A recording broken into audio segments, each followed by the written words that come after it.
Basic ব্যাংকের সাবেক পরিচালনা পর্ষদ বেসিক ব্যাংক গুলশান শাখাতে প্রেরিত ঋণ প্রস্তাবে সকল নেতিবাচক দিক এবং প্রধান কার্যালয়ে ঋণ কমিটির সবার সিদ্ধান্ত না নিয়ে পর্ষদ সভায়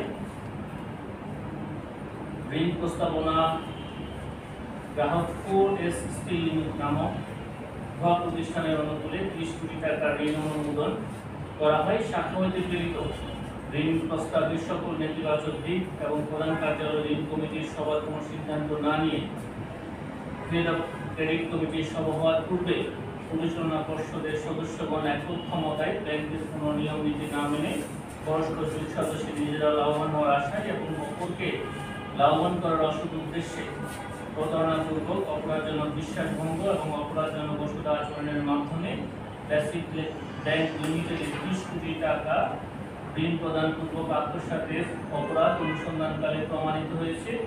এই কারণে জনাব শেখ আব্দুল হাই বাচ্চু সাবেক চেয়ারম্যান বেসিক ব্যাংক লিমিটেড সহ মোট 17 জনের বিরুদ্ধে দণ্ডবিধির সংশ্লিষ্ট ধারায় দুর্নীতি প্রতিরোধ আইন 1947 সংশ্লিষ্ট ধারায় একটি মামলা রুজু করা হয়েছে।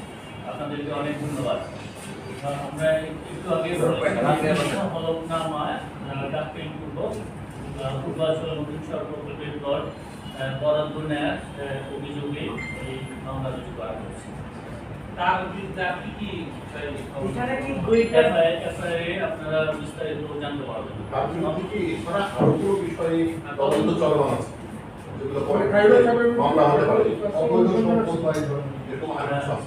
এগুলি আমরা আপনাদেরকে আরো যে বিষয়গুলো রয়েছে সেগুলি আমরা পরে আপনাদেরকে